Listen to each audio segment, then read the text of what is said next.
أما بعد أعوذ بالله من الشيطان الرجيم بسم الله الرحمن الرحيم فاجتنبوا الرجس من الأوثان واجتنبوا قول الزور حنفاء لله غير مشركين به ومن يشرك بالله فكأنما خر من السماء فتخطفه الطير أو تهوي به الريح في مكان سحيق صدق اللہ مولانا العظیم. درود شریف پڑھیے.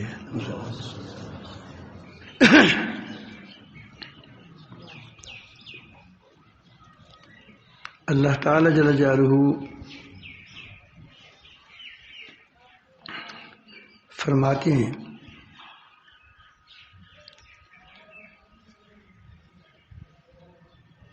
کہ بتوں کی ناپاکی سے بچو.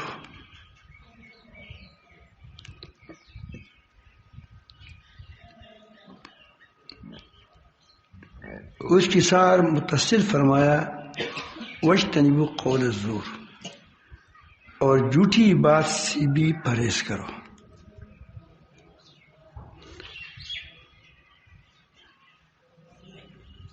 جو شخص جھوٹ بولتا ہے، دراصل شرک بھی بہت بڑا جھوٹ ہے. ایک آدمی دنیا میں اتنی بڑا جھوٹ کوئی نہیں ہے جتنا جھوٹ شرک ہے. اس کی وجہ یہ ہے کہ ایک آدمی کو اللہ تعالی نے پیدا کیا اور اس کے لیے دنیا پیدا کر دی. وہ دنیا کا خالق مالک، اس کے بھی خالق مالک وہی ہے، اور پوری کائنات میں تدبیر صرف وہی کر رہا ہے. اب وہ یہ کہے کہ فلان چیز بھی دنیا میں تصرف کرتا ہے. اب اس کی جھوٹ کا بہت بڑا جھوٹ ہے. ایک تو یہ ہے کہ آدمی کبھی کبھی بات میں غلط ہو جاتا ہے اور اتنی بڑی کائنات کو نہیں دیکھتا، وہ اللہ تعالیٰ کے ساتھ شرک کرتا ہے. اور پھر جو سجدے کا لائق ہے اس کی بجائے وہ بت کو سجدہ کرتا ہے، یا کہتا ہے کہ فلان میرا مأویٰ ہے، فلان میرا ملجا ہے، فلان یہ ہے، فلان یہ ہے. عقیدے کے مطابق کہتا ہو. زبانی چیزیں میں تو بہت سی چیز مشترک بھی ہوتی ہے. ہم اللہ تعالیٰ جل جلالہ کے لیے بھی حفیظ کا نام استعمال کرتے ہیں، انسان کے لیے بھی کرتے ہیں، کیونکہ ہمارے پاس الفاظ کا دائرہ تنگ ہے. اس میں لوگ غلطی بھی کرتے ہیں، سمجھداری سے کام نہیں لیتے. اللہ تعالیٰ جل جلالہ سمیع ہے، بصیر ہے، یہ اللہ تعالیٰ کی صفات ہے. لیکن ہم لوگوں کے لیے بھی سمیع اور بصیر کہتے ہیں. اس کو کیا کہیں جب آدمی سننے والا ہو؟ اس کو آپ کیا کہیں گے؟ البتہ اس میں فرق ہوتا ہے. اللہ تعالیٰ جل جلالہ کا سمیع ہونا اس معنی میں ہے کہ وہ پوری کائنات میں بیک وقت ہر لمحہ مستقبل کے، ماضی کے، حال کی، ہر چیز کی آواز کو سنتا ہے. جہاں بھی کوئی، اب دنیا میں کتنے اونٹ چرتے ہوں گے، اس کی آہٹ کو اللہ تعالی جانتا ہے. آپ جانتے ہو، اب دیکھتی بھی کبھی نہیں ہے. دنیا میں لاکھوں کروڑوں اونٹ چل رہے ہیں. یہ مکھیاں بڑھ بڑھ کرتی ہے اربوں کی تعداد میں. ایک گھر کے اندر 2 اشخاص ہوتے ہیں لیکن اس میں 200 مکھیاں ہوتی ہیں. یہ ساری بڑبڑاتی ہے، شہد کی مکھیاں بڑبڑاتی ہے، اور ہر چیز جو یہ چونٹی کی جو آہٹ ہے چل رہی ہے دنیا میں، کربھا چونٹیاں ہیں، وہ سب کی آہٹ کو، سب کی آوازوں کو، سب کی ان کی دلوں کی آوازوں کو، ہر کسی کے کوئی ارمان بھی ہوتے ہیں، ہر انسان کو ارمان ہوتا ہے اللہ یہ ہو یہ کر، یہ سب کی آوازوں کو، دل کی آواز ہو، زبان کی آواز ہو، پاؤں کی آہٹ ہو، یہ سب کے سب بیک وقت اللہ تعالی جل جلالہ جانتے ہیں، اس معنی میں۔ اور انسان جب زیادہ سنتا ہے تو کہ جہاں سے یہ اس سڑک تک کی آواز کو سنے گا ہم کہ بڑا سننے والا ہے، فلان اسمع من القرآن، فلان یہ شخص تو چچڑی سے بھی زیادہ سننے والا ہے۔ چچڑی 40 میل کے فاصلے پر یا 48 میل کے فاصلے پر اونٹ کی کشار کو سن کر اس کی پیچھے لگتی ہے۔ اب وہ ایک چیٹلی ہے، ایک اونٹ کی اس نے کشار سنی، یہ انسان نے وہ وہاں تک آواز پہنچائی، اس کو کہتے ہیں کہ ہم کہتے ہیں کہ سمیع ہے، کہ ہے بڑا سننے والا ہے، علیم ہے، علیم اللہ تعالیٰ سمیع علیم اللہ تعالیٰ کا نام ہے، ہر چیز کو جانتے، یہی بات ہر چیز پر قیاس کر لے۔ لیکن اللہ تعالیٰ نے انسان کو بھی علیم کہا، امین۔ حضرت یوسف علیہ السلام کہتے ہیں کہ میں حفیظ کیا ہوں، حفیظ علیم ہوں۔ اللہ تعالیٰ فرماتے ہیں جاننا ہو سمیعا بصیرا، انسان کو میں نے کیا کیا، سمیع بصیر بنایا۔ تو اس کا مطلب یہ نہیں کہ وہ اللہ تعالیٰ کی طرح سمیع ہے، سننے والا، سننے والا۔ تو میں عرض کرتا ہوں کہ ناموں میں تو کوئی حرج نہیں ہے، نام دوسری کے لیے ہم لیتے بھی ہیں، اس لیے جو ہم استعمال ہوتے ہیں اس میں کبھی کبھی جو لوگ زیادہ تیزی کرتے ہیں وہ بھی غلطی کرتے ہیں۔ نام کی حد تک تو وہ ہوتا ہے، لیکن آدمی کی عقیدہ کیا ہے۔ ہمیں کہتا ہوں یار بڑا حفاظت کرنے والا آدمی ہے، مال کی، جان کی۔ اب یہ کس معنی میں ہے؟ اللہ تعالیٰ کی حفیظ کی معنی میں نہیں ہے، وہ تو آسمانوں کو تھاما ہے، زمینوں کو تھاما ہے، ہر چیز کی حفاظت کرتا ہے، دانے کی حفاظت کرتے ہیں، آپ دانوں کی حفاظت کرتے ہیں، یہ زمین میں پڑ جاتے ہیں، یہ اس معنی ہے۔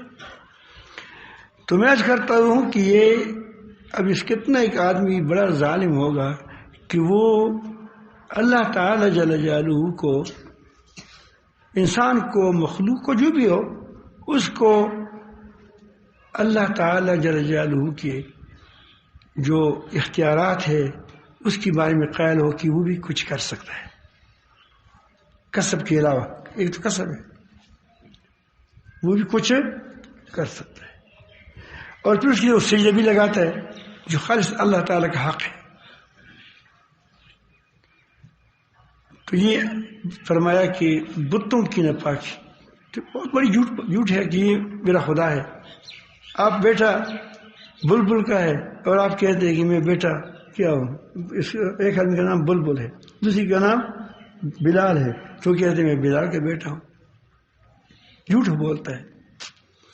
تم اللہ تعالیٰ کی بندے ہو، اللہ تعالیٰ ہمارا خالق ہے، اللہ تعالیٰ مالک ہے، اسی کے ساتھ اسی لیے اللہ تعالیٰ نے فرمایا وَاجْتَنِبُوا الْقَوْلَ الزُّورَ، جھوٹی بات سے، جھوٹی شہادت سے بچو۔ شرک بھی جھوٹ ہے، لیکن بہت بڑا جھوٹ ہے، یہ بھی جھوٹ کا بچہ ہے، یہ بھی شرک کا بچہ ہے۔ کس کا بچہ ہے؟ جھوٹ۔ لیکن ہم جھوٹ بھی بولتے ہیں، بڑی بڑی موحدین بھی بولتے ہیں، وہ کہتے ہیں موحد بھی، وہ جھوٹ بھی بولتا ہے، پھر بھی کہتے ہیں کہ ہم بڑی زبردست آدمی ہیں۔ سچ نہیں بولتے، جھوٹ بولتے ہیں، سودا میں جھوٹ بولتے ہیں، بات میں جھوٹ بولتے ہیں، سیاست میں جھوٹ بولتے ہیں، ووٹ مانگتے ہیں پھر جھوٹ بولتے ہیں۔ جھوٹ تو چھوڑ دو، جھوٹ تو یہ ہے کہ آپ کسی کو آپ نے اس کو ایک غلط بیانی کی۔ ایک ہے بہتان، بہتان وہ ہے کہ وہ ایسے جھوٹ ہے کہ اس کو کسی پر آپ لگائیں، کسی پر الزام لگائیں، اور جب اس کو وہ الزام کو پتہ چلے وہ حق کا بکر جاتے ہیں، مجھے تو پتہ ہی نہیں، میرے فرشتوں کو بھی پتہ نہیں ہے. اس کو کیا کہتے ہیں؟ یہ بہتان کہتے ہیں. بہتا کہتے ہیں حیرانگی کو. بہتن حیرانگی، کیا حیرانگی. فبہت الذی کفر، تو پھر حیران ہو گیا. کیا؟ کون؟ نمرود. حق کا بکا رہ گیا. واجتنبوا قول الزور، اسی لیے جھوٹ سے بچو. آگے میں بات اور کرنا چاہتا ہوں، یہ تو اس پر تو مستقل ہمارے بیانات ہوتے ہیں، باتیں ہوتی ہیں. حنفاء للہ، کل بھی آپ کو یاد ہوگا میں نے کہا تھا ابراہیم علیہ السلام کیا تھا؟ حنیف تھے. کیا تھے؟ تم بھی حنفاء للہ بن جاؤ.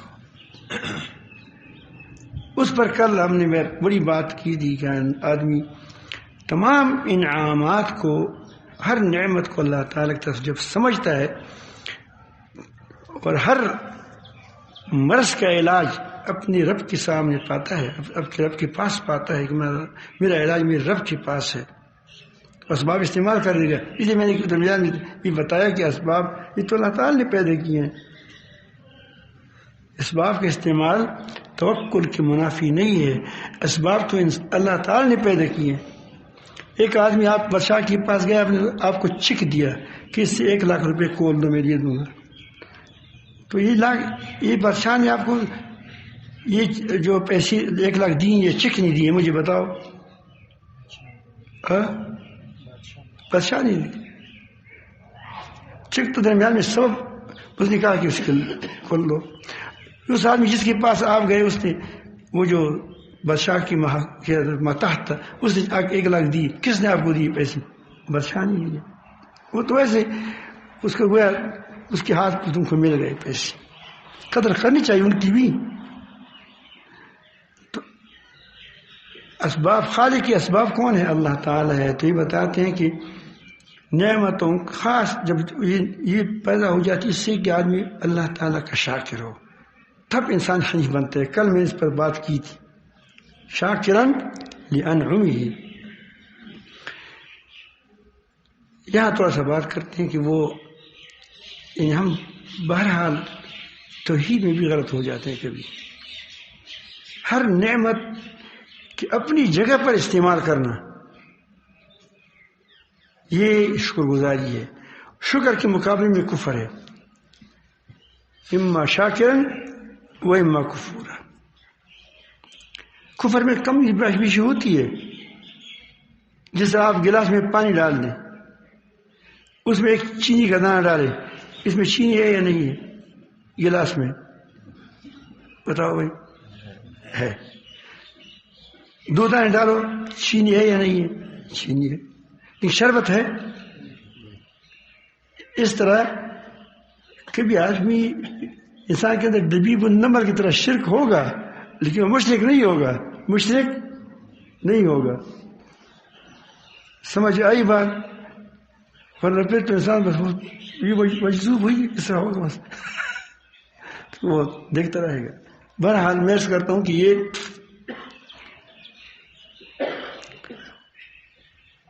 غیر مشرکین بھی جب حنفاء ہو گیا تو مشرکین شرک نہیں کرتا. وہ جو خاص اقدار پر پہنچتا ہے. انسان کمزور ہے، غلطی ہو جاتی ہے. تو یہ بتایا کہ اب نعمت جو آپ کو ملی ہے اس کو اللہ تعالیٰ کی طرف منسوب کرنا. اب جو ہم اللہ تعالیٰ کی نعمتوں کی قدر کرتے ہیں، دیکھو روٹیاں پکاتے ہیں، عورت گھر میں روٹی پکاتی ہے، خیال نہیں کرتی، جلاتی ہے. یہ اس نعمت کا شکریہ یا نہیں ہے؟ اس آٹے کے شکریہ ہے یا نہیں ہے؟ اور جب آٹا یعنی کانا زیادہ ہو جاتا ہے اس کو تم یوں ہی پھینکتے ہو، یہ نہ شکریہ ہے. شکریہ فقیر کو دے دو، غریب کو دے دو. یہ ہمیں تو اتنی قدر اللہ تعالیٰ جو نبی کریم صلی اللہ علیہ وسلم نے اتنا بتایا کہ وہ آپ انگلیوں کو چاٹیں کہ اس پر جو رزق لگا ہے اس کو اپنے آپ کو محتاج سمجھو. تم فقیر نہیں ہوگے. میں بتاتا ہوں یہ اس لیے نہیں کہ گند یہاں کوئی کیڑی ہے، وہ تو ہوگی، وہ جو ہوں گے. یہ اس لیے نہیں ہے کہ یہ کیا ہے، اس میں کچھ وہ برکت یہی ہے کہ وہ تم اس کی قدردانی کرتے ہو. اس قدردانی یہ قدردانی کیا کرتی ہے؟ برکتوں کو کھینچ لاتی ہے. برکتوں کو یہ قدردانی کھینچ لاتی ہے. تو اسی لیے ہم کیا انگلی کو چاٹتے ہیں کہ اس میں جو ذرات لگے ہیں وہ اللہ تعالیٰ کی نعمت ہے. میں ایسے مستغنی نہیں ہوں، یہ اللہ تعالیٰ کی نعمت ہے. اس لیے وہ کہتے ہیں چھوٹے چھوٹے جو ٹکڑے بچ جاتے ہیں اس کو بھی کھایا کرو تاکہ وہ ضائع نہ ہو جائے. ہاں ایسا ہو کہ تم کہتے ہیں کہ اس کی میں مرغیوں کو ڈال دوں گا. کس کو ڈال دوں گا؟ مرغیوں کو ڈال دوں گا. تو اچھی بات ہے، مرغیوں کو ڈال دوں. ضائع نہ کرے کسی چیز کو. آدمی میں کہتا ہوں کہ ساری چیزیں آپ کو چلتی چلتی توحید کی طرف لے جاتی ہے کہ مجھے رب نے دی ہیں، میں اس کا خیال رکھوں گا، میں اس کی فکر کروں گا. آپ کو اللہ تعالیٰ نے بائی دیا، اس کی عزت کرے. اللہ تعالیٰ نے آپ کو عزت دی، اس عزت کو کہو کہ میری نہیں ہے، یہ کس کی ہے؟ اللہ تعالیٰ نے دی ہے. وَتُعِزُّ مَن تَشَاءُ وَتُذِلُّ. اب اس کی قدردانی کیا ہے کہ آپ اس عزت کو تکبر، غرور کا ذریعہ نہ بنائیں. اس کو اللہ تعالیٰ جل جلالہ کی دین کے پلاؤ. اللہ تعالیٰ جل جلالہ کی دین کے لیے آپ اس کے وہ کریں، اور اس پر کوئی اپنی وہ شہرت کا طالب نہ ہو. کہو کیا شہرت تو اللہ تعالیٰ دیتا ہے. تو یہ یعنی ہر چیز کو اس چیز کے مطابق استعمال کرنے شکر گزاری ہے. یہ دیکھو چھچھاری، یہ کس لیے چھچھاری؟ یہ تمہارے لیے چھچھاری ہے. تو کسی چیز کو، اولاد کو ضائع کرنا، اولاد کی صلاحیتوں کو ضائع کرنا، اس نے آپ کو بیٹا دے دیا، وہ آپ کے لیے بکمال بیٹا بن سکتا ہے، لیکن آپ نے اس کو ضائع کر دیا. والد ہے آپ کی، اس کی وجہ سے آپ اللہ تعالیٰ دنیا میں آپ رہ رہے ہیں، اس کی پشت سے آپ پیدا ہو گئے ہیں، اس کی قدردانی کریں. کافر بھی ہو اللہ تعالیٰ فرماتے ہیں کہ اس کی عزت کرو دنیا کی حد تک، دنیا کی حد تک. دنیا میں ساتھ نیک سلوک کرو. اس کی قدردانی ہے، یہ اس کی قدردانی ہے. یعنی آپ نے اپنے باپ کی قدردانی کرنا، یہ کس قدردانی ہے؟ یہ اللہ تعالیٰ کی نعمت کی قدردانی ہے. تو یہ آدمی گستاخ ہو جائے گا؟ مجھے بتاؤ، جو آدمی قدردان ہوگا وہ گستاخ ہو سکتا ہے؟ قطعاً نہیں ہو سکتا. اور جو گستاخ ہوتے ہیں وہ توحید ہو سکتا ہے؟ توحید ہو سکتا ہے. ہم گستاخی کو توحید کہتے ہیں.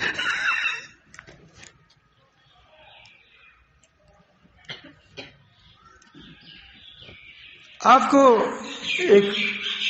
آپ جب پڑھتے تھے آپ عالم بن گئے، بہت بڑے عالم بن گئے، اللہ تعالیٰ نے تم کو شان دی، حافظ بن گئے. آپ کا حافظ جو تھا آپ کو پڑھاتا تھا وہ نبی نہ تھا. آپ حافظ بن گئے، عالم بن گئے. اب آپ جو یہاں سے آپ کو یہ اللہ باپ پڑھایا، اس کو تم حقیر سمجھتے ہو. اس کی الف با کی وجہ سے تم کہاں پر پہنچ گئے؟ کہاں پہنچ گئے؟ علم تک پہنچ گئے، حفظ تک پہنچ گئے. اب اس کی قدردانی کرنا دراصل کس کی قدردانی ہے؟ قرآن مجید کی قدردانی ہے. قرآن مجید کی قدردانی کس قدردانی ہے؟ اللہ تعالیٰ کی قدردانی ہے. ہم اس کا خیال رکھتے ہیں.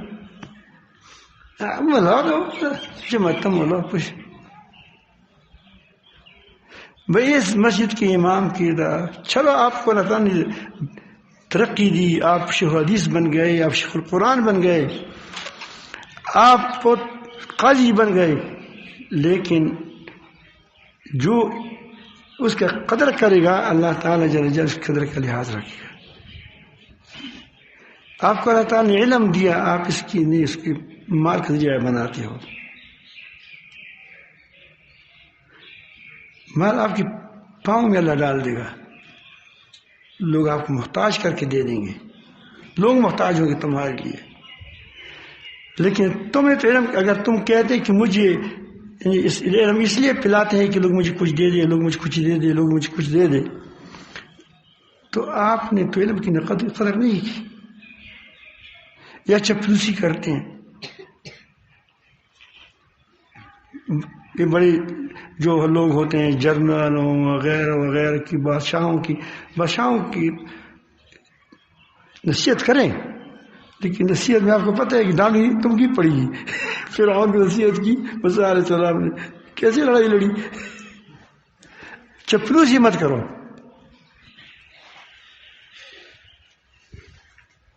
بزرگ کی قلم کی چومنی کو تو کیا کرتے ہو؟ شرک کہتے ہو. اور بادشاہ کی قلم چومنی کو کیا عین توحید کہتے ہو.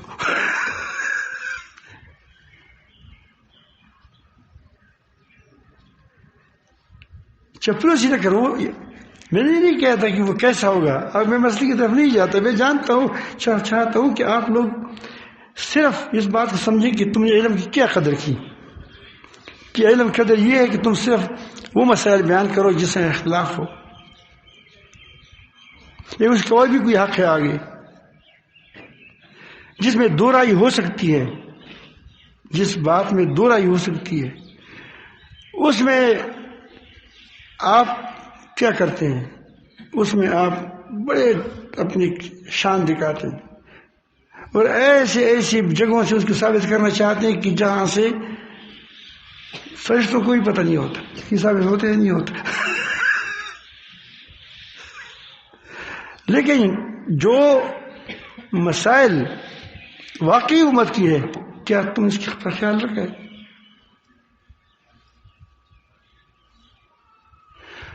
جو واقعی توحید ہے اس کا تم خیال رکھے ہیں. لوگوں کو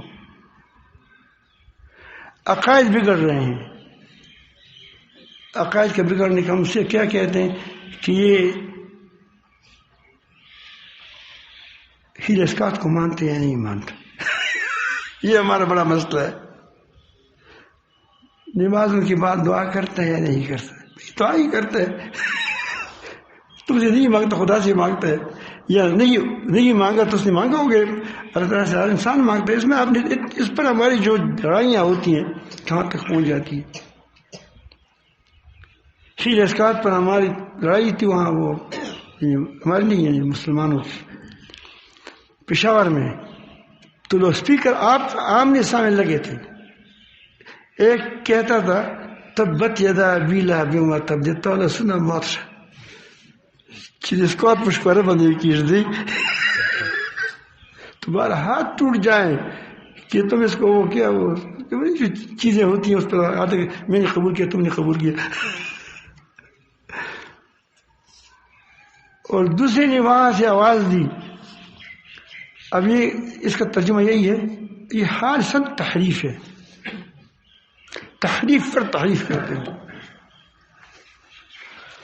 تو ہم نے اس کو کہا، اس نے کہا آگے کہتے ہیں ابا واستکبر وکان من الکافرین.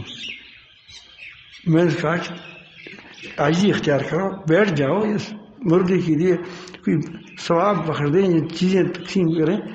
تو اس نے کہا کہ نہیں میں تو نہیں کرتا. اس نے انکار کر دیا اور پھر سے کافر ہوا. یہ ہمارے کیا دماغ کافر ہو.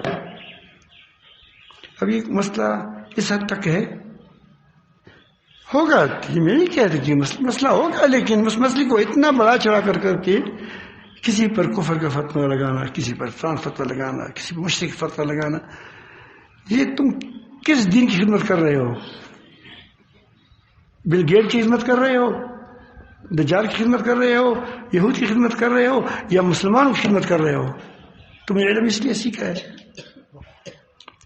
یہ تو چیزیں درس کیا تک محدود ہو، اپنا رائے آدمی اظہار کرے کہ دو رائے ہو سکتی ہیں. اس میں میری رائے یہ ہے. اگر اپنے ہر چیز کو، ہر یہ مسائل کو جو اختلافی مسائل ہے اس کو اپنے درس تک محدود رہا تو لڑائیاں ہو جائیں گی. میری رائے یہ ہے. اگر آپ کہتے ہیں نہیں جو میں کہتا ہوں یہ قرآن ہے، جو میں کہتا ہوں وہ حدیث ہے، دوسرا کہتا ہے وہ کافر ہے، یہ وہ حدیث نہیں مانتا، وہ قرآن نہیں مانتا، تو مجھے آپ یہ بتائیں کہ تم پیغمبر ہے کہ دو رائے اس میں ہو سکتی ہے؟ آپ ایک رائی پر اتنے احساس کرتے ہو، تم دعویٰ کرتے ہو پیغمبری کا، تم آپ کو پیغمبر کہتے ہو.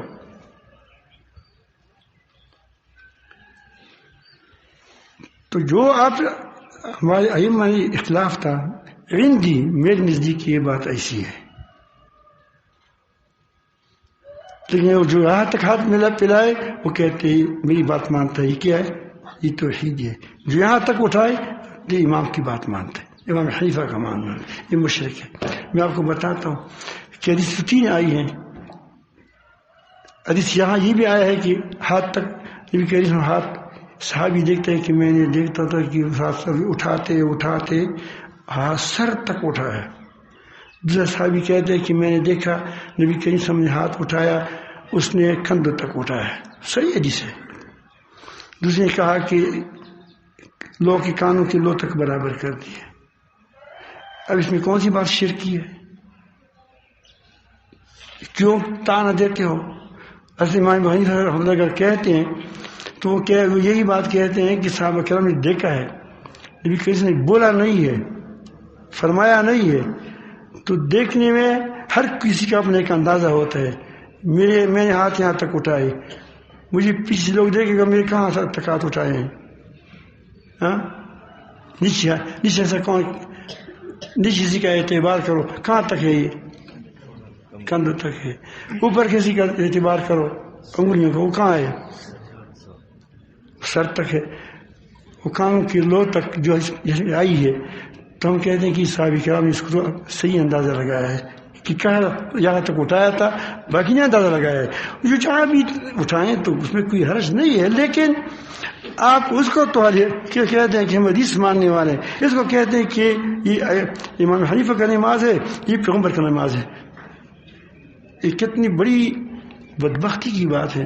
کس قدر یعنی لوٹا ذہن لوگوں کو بنانا ہے. کہو کہ بھائی یہ حدیثیں آئی ہیں، آدمی کو چھوڑ دیں، جس کی رائے کو پسند کرے وہ رائے دے پر عمل کرے گا. ان چیزوں پہ ہم نے لوگوں کو کیا آپس میں لڑایا، آپس میں لڑتے ہیں. اور جو بڑے بڑے مسائل ہیں، یہود کے ساتھ ٹکر ہے، عیسائیوں کے ساتھ ٹکر ہے، اور دوسری سرحدات ہماری محفوظ نہیں ہیں، ایمانیات ہماری محفوظ نہیں ہیں، سود چل رہا ہے، وہ ساری جتنی فحاشی، حتیٰ کہ ایک جگہ فحاشی بند کرنی تھی کہ بھئی یہاں بہت بڑی فحاشی ہو رہی ہے، اس کو بند کرنا ہے. تو اس نے کہا کہ ہم اس لیے نہیں بند نہیں کرتے کہ اس نے کہا ہے کہ بند کر دیں. اس کو پھر کیا تھا کہ کرو. یہ اسلام ہے، یہ دین ہے. یہ لوگ دین چاہتے ہیں کہ جو چیز متفقہ حرام ہے، جس میں کوئی اختلاف نہیں ہے، اس پر تو تم بات کے لیے تیار نہیں ہو. اور جس کے لیے جو کسی کے پاس کس نزدیک مستحب ہے، یہ کس نزدیک مکروہ کے خلاف اولا ہے، اس پر تم لڑائیاں لڑتے ہو. یہ کون سا دین تمہارے کس دین کی خدمت کر رہے ہو؟ تو میں آج کہتا ہوں کہ ہر چیز کی قدر ہے. علم کی اپنی قدر ہے، علم کی قدردانی کرو. اللہ تعالیٰ جل جلالہ ہم سب کو قدردانی کی توفیق عطا فرمائے.